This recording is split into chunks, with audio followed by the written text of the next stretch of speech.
Y ahora sí, le vuelvo a dar la mano y le felicito. ¿Qué tal? Muchas gracias. Ya sé que ustedes han planteado un recurso contra la libertad por 100.000 euros de fianza de los consejeros que acaban de salir, antes lo veíamos, de Extremera y de Alcalá Meco. Ya lo sé, pero en cualquier caso yo no me esperaba esta decisión del juez, que ha seguido sus pronunciamientos y los de la Fiscalía y ha decidido pues mantener en la cárcel a Junqueras, al jefe de los Mossos y a los dos Jordis. Así es que esto pues, lo debemos a ustedes. Vamos a ver, el recurso obviamente no se ha presentado, se está estudiando. Nos han notificado el auto esta mañana a las 10:30. Tenemos 5 días para el recurso de reforma y subsidiario de apelación y, por supuesto, vamos a estudiarlo a fondo. En cuanto a si nos ha dado la razón su señoría, parcialmente ha entendido que respecto a 4 de ellos sí debían mantenerlos en prisión y respecto al resto les ha facilitado la libertad bajo fianza de 100.000 euros. Lo que es verdad, y es lo más importante desde nuestro punto de vista, la acusación popular de Vox, es que ha aceptado las tesis de que existe organización delictiva, sí, de que existe hoja de ruta, de que existe un riesgo evidente de reiteración delictiva, y esto nos lleva a hacer la siguiente afirmación: para que haya reiteración delictiva en un delito de rebelión o de sedición, es porque a partir de ahora pueden seguir o continuar con su objetivo. Y la pregunta es, ¿cuándo y dónde? Pues precisamente en las elecciones del 21 de diciembre, porque eso es lo que, aunque no lo diga el auto, se deduce. Es decir, el hecho de que quienes han estado intentando un golpe de Estado ahora se corra el riesgo de que puedan continuar su actividad, el riesgo precisamente se circunscribe al hecho de que los deja en prisión, entre otras cosas, sabiendo que son candidatos a esas elecciones. Es decir, que realmente las elecciones son, como dijimos desde Vox, una nueva oportunidad que se les está regalando a los secesionistas. Y esto no lo dice Vox, lo decían ellos en sus actas, que fueron intervenidas por la policía. Haremos un referéndum plebiscitario encubierto bajo elecciones autonómicas. Y resulta que quien le ha regalado las elecciones ha sido el presidente del gobierno, Mariano Rajoy. Bueno, de la lectura de los 25 folios del auto del magistrado del Supremo hoy, se deduce que le da mucha importancia a un documento o un sistema, el OFICAT, que él cita varias veces. EFOCAT. Sí, ahí es donde figuraban esos planes conspiratorios o donde él deduce argumentos para reprochar una agrupación para cometer un delito a todos ellos, sean de la ANC o de Esquerra o de Òmnium o del gobierno. Así es. Estos documentos fueron intervenidos gracias a la instrucción que se abrió en el juzgado de instrucción 13 de Barcelona, gracias a la querella que nosotros interpusimos hace más de 8 meses. Estos se unen a parte de la investigación y parte de los documentos que se intervinieron referente a la Asamblea Nacional Catalana, en la que aparecía ya esa hoja de ruta, pero ahí digamos que se concretan, ahí aparecen quiénes son el comité estratégico, quiénes son la organización delictiva, quienes llevan el comité de dirección. Y por eso ahí es donde se hace la distribución de las cartas de esta organización delictiva, quién lleva cada papel, y por eso nosotros entendemos que cualquiera de esa trama que esté en libertad puede seguir accionando los mismos objetivos. Aprovecho que está usted sentado aquí para que nos cuente, dentro de, en fin, de las obligaciones de no revelar determinados conocimientos que pudiera usted tener por estar personado en la causa, qué significa eso que dice el juez en su auto de estaban más en disposición de ejercer violencia. ¿Más que quién? ¿Más que Carmen Forcadell? ¿Y qué quiere decir el juez con ese principio, digamos, jurídico? Bueno, yo creo que se está refiriendo a las funciones que tenían los que quedan en prisión, es decir, su capacidad de accionar a los Mossos de Escuadra. Al final, tanto Junqueras como Forn tenían una posibilidad de dar instrucciones directas a los Mossos de Escuadra. Entiendo que, de acuerdo con lo que ya fue el auto de doña Carmen Lamela, precisamente esa es la fuerza o la rama de fuerza dentro de esa organización. El instrumento de fuerza era la utilización de los Mossos de Escuadra, y entiendo que se está refiriendo a eso, es decir, la capacidad que tenían. Pero claro, alguien diría, entonces ANC y Òmnium Cultural, que también los deja en prisión, ¿qué relación tenían con los Mossos? Central central, porque ellos eran los que dirigían la algarada. Ahí estamos, era la fuerza de la calle, era la fuerza de la calle, que dentro de su estrategia estaba la algarada, el tumulto, que por cierto es al que se refiere los delitos que se les imputan, es decir, el ejercicio de la fuerza también en la calle. Quiero recordarles a ustedes, y aquí leímos la declaración firmada de la letrada de la Comisión Judicial, que tuvo este avatar, por llamarlo simpáticamente de algún modo, en la que ella cuenta que cuando llegan al lugar de los hechos ya hay cámaras y gente que les fotografía y que está por la algarada,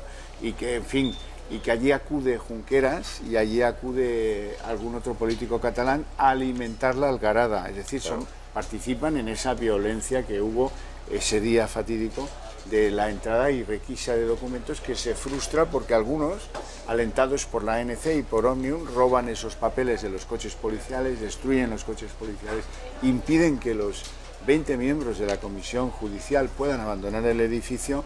De hecho, esta mujer, la letrada, pues que era la que tomaba la voz y mando por orden del juez instructor, tuvo que salir arriesgando su físico por subir por unas tapias y unos tejadillos y aparecer entre el público de un teatro que hay al lado. Bueno, toda una peripecia sin duda, que el magistrado pues supongo que la utiliza en la medida que toca.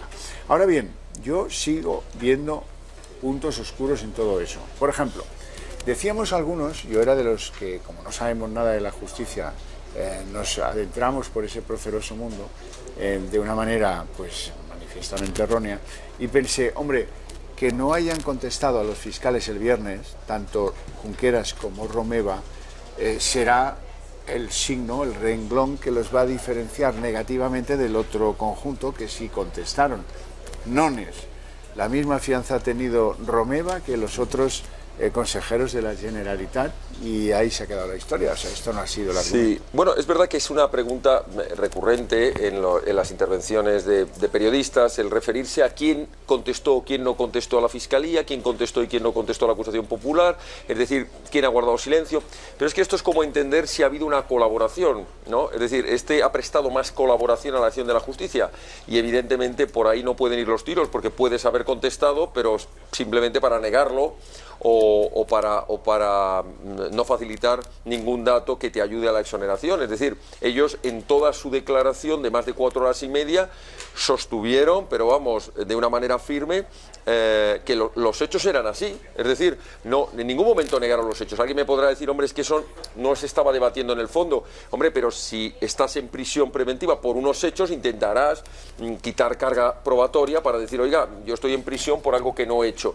Ninguno negó los hechos, ninguno negó el objetivo final, que esto es lo verdaderamente grave. Esta es la valoración que hago yo, política, y añado jurídica, o jurídica política. ¿Cuál es el objetivo final? El objetivo, demostrado, reconocido? La rebelión, sin lugar a dudas, un golpe de Estado. Es decir, esto no lo han negado ninguno. Lo único que manifestaron a las distintas preguntas es que consideraban que ahora había que cambiar la estrategia, que estábamos en una nueva etapa. Y por centrarnos en la cuestión que comentábamos, el hecho de contestar o no es una circunstancia que nos pueda ayudar a considerar menos riesgo para mantenerlos en prisión o no. Son los hechos investigados, son las posibles imputaciones, son la gravedad del delito que se está enjuiciando. Es decir, ante unos mismos hechos o ante unos posibles delitos, dependiendo, digamos, de la gravedad, puede uno valorar que una persona puede salir a prisión o no, y aquí realmente la gravedad de los hechos es la razón que nosotros vamos a mantener en los recursos para que se les mantenga en prisión. Es decir, que el hecho de que hayan contestado o no se puede interpretar como una mayor o menor colaboración con la justicia. La realidad es que todos ellos han guardado silencio o no en función de una misma estrategia penal, que yo creo que no les exonera para nada de la responsabilidad, de la gravedad de los hechos y de los delitos que se les pueda imputar. Bueno, no pregunto al letrado Ortega, pregunto al secretario general de Vox. ¿Esto favorece el que se queden en la cárcel Junqueras, Forn y los Jordis? ¿Favorece o perjudica los intereses electorales de Esquerra y de Junts per Catalunya? Pues es una buena pregunta. A ver, podríamos contestar que habrá quien lo haga como una víctima y que por tanto van a hacer victimismo en las elecciones, desde prisión van a hacer pues comunicados y en fin, es como la represión del Estado contra su candidatura. y habrá quien diga que el hecho de que estén en prisión traslada una imagen de que, hombre, votar esas candidaturas es votar las candidaturas de los delincuentes. La pregunta que nos hacemos algunos desde Vox es cómo puede darse la circunstancia de que se presenten a unas elecciones quienes están investigados, además con pruebas bastante contundentes o suficientemente contundentes, o como se suele decir, con indicios más que razonables de criminalidad. ¿Cómo puede ser que se estén presentando en unas candidaturas? Y yo añado más, ¿cómo puede ser que sigan siendo o considerándose legales partidos que han participado en ese golpe de Estado, como puede ser Esquerra Republicana o la CUP, que se puedan presentar a las elecciones? Pues evidentemente es una absoluta incoherencia. Ahora, ¿qué rédito le van a sacar ellos? Que seguro que le van a intentar sacar al hecho de que tengan a sus candidatos en prisión. Pues no cabe duda. Pero nosotros no caemos en el comentario fácil de decir es lo que estaban buscando, es la foto del victimismo, se les está regalando, porque así llevamos ya demasiados años en los que, mirando hacia otro lado, muchos se plantean es que les estás regalando, estás haciendo independentistas. ¿Y entonces qué es lo que hay que hacer? ¿Dejarles que hagan un golpe de Estado? Yo creo que es al revés. La fortaleza del Estado está en el cumplimiento de la legalidad, en mantener y trasladar una imagen de firmeza en el Estado de Derecho y dejar bien claro que quien comete unos delitos tan graves se va a sentar en el banquillo y va a pasar muchos años en prisión. Antes veíamos a Mariano Rajoy que este fin de semana decía, a propósito del 155 y su aplicación, decía: ¿quién lo iba a decir? Como si se hubiera sorprendido él mismo de lo bien que van las cosas según el 155, a pesar de que le quemen la casa a una familia en Balsareny por poner una bandera española, a pesar de que aparezcan colgados de los tobillos en los puentes de las autovías catalanas algunos que representan, digo yo, a su representante y a los votantes del PP, de Ciudadanos o del Partido Socialista, a pesar de tantas y tantas barbaridades que estamos viendo, como uno que dice en tuit: me gustaría comerme la papada de Zoido cortada previamente por mí mismo con un cúter, y esto en la televisión pública de Cataluña. Bueno, ¿quién lo iba a decir? Es el resumen final, el corolario de Mariano Rajoy. Esto ha sido un gran disgusto para el gobierno, Sí, la verdad es que esta aplicación absolutamente timorata, absolutamente, bueno, para cubrir el expediente, que diríamos, de un 155 sin firmeza, porque realmente a los golpistas no se les ha querido intervenir en lo que era realmente importante, porque se les ha dado un 155 absolutamente mediatizado, absolutamente transitorio, de muy poquitos días, sin tener capacidad el Estado de haber intervenido todo el aparato del poder de la comunidad autónoma. Inmediatamente se les ha regalado unas elecciones que a partir de entonces, borrón y cuenta nueva, blanqueamiento de los golpistas. Las televisiones golpistas que están permanentemente vendiéndonos su discurso, se les mantiene vivas, se les va a mantener vivas durante toda la campaña, y por tanto al final el resultado del 155 es un auténtico fracaso. Se ha hecho el 155 porque no le quedaba, se ha aplicado o se ha aprobado porque no le quedaba más remedio ya al gobierno, pero está claro que finalmente hemos llegado a un 155 totalmente ineficaz para controlar el golpe de Estado. Don Javier Ortega, gracias. Felicidades de nuevo. Esto Gracias. es algo que, en fin, algunos indepes les pondrán a ustedes en el altar de los que, en fin, de los que les han hecho la vida un poquito más difícil. Muy buenas noches, Gonzalo. Bueno, ¿qué titulares sacan ustedes desde Vox, digamos, de la decisión del Supremo de liberar a los 6 exconsejeros y mantener en prisión a Junqueras, Forn? ¿Qué valoración y qué titulares podemos extraer de lo que hoy ha ocurrido, a su juicio, como acusación popular? Bueno, la primera valoración es positiva. Su señoría ha entendido que existe realmente una organización delictiva con una hoja de ruta perfectamente marcada y un riesgo evidente de reiteración delictiva. No olvidemos que estamos hablando de delitos de sedición y rebelión y, por tanto, nuestra primera valoración es muy positiva respecto a los 4 que han quedado en prisión sin posibilidad de libertad provisional bajo fianza. En cuanto a los que les ha dado esta posibilidad y que en este momento ya la han pagado, según tenemos entendido, pues lógicamente nuestro disgusto, porque estas personas van a poder seguir actuando, van a poder seguir incidiendo en el objetivo delictivo, que no es otro, como manifestaron el día que prestaron declaración, no es otro que seguir luchando desde sus posiciones por la secesión de una parte del territorio catalán, cosa que no han negado absolutamente, que no han negado nunca. Bueno, pero entonces, señor Ortega Smith, ¿por qué unos sí es lo que le preguntaba Herbel y otros no? ¿Por qué unos salen a la calle y mantienen el resto en prisión, a su juicio? ¿Por qué hace esto el juez? Bueno, el magistrado en su resolución hace una distinción que para nosotros es sorprendente y que por eso la vamos a recurrir. Llega a la conclusión de que esa organización delictiva, esa hoja de ruta, ese mismo objetivo, esa distribución de funciones dentro de la organización delictiva, tiene una evidente posibilidad de reiteración en el delito, de continuidad en el delito.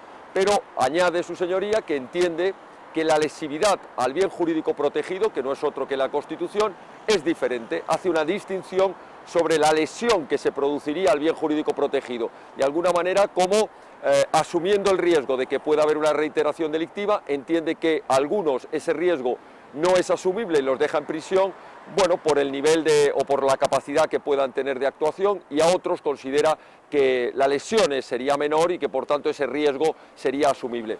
Esto no lo compartimos porque, como digo, es un mismo entramado, es una misma organización golpista y por tanto el hecho de que haya cualquiera de los de la organización en libertad no va a ser otra cosa que utilizar todos los mecanismos que puedan tener a su alcance, que no son solamente los que tenían desde las consejerías, son también los de la movilización popular, los de el seguir haciendo apología del delito de rebelión, y por tanto creemos que el daño se va a seguir produciendo igual desde el momento en que haya uno solo de la organización que esté en libertad. Ha quedado clarísimo, señor Ortega Smith, secretario general de Vox. Gracias y buenas noches.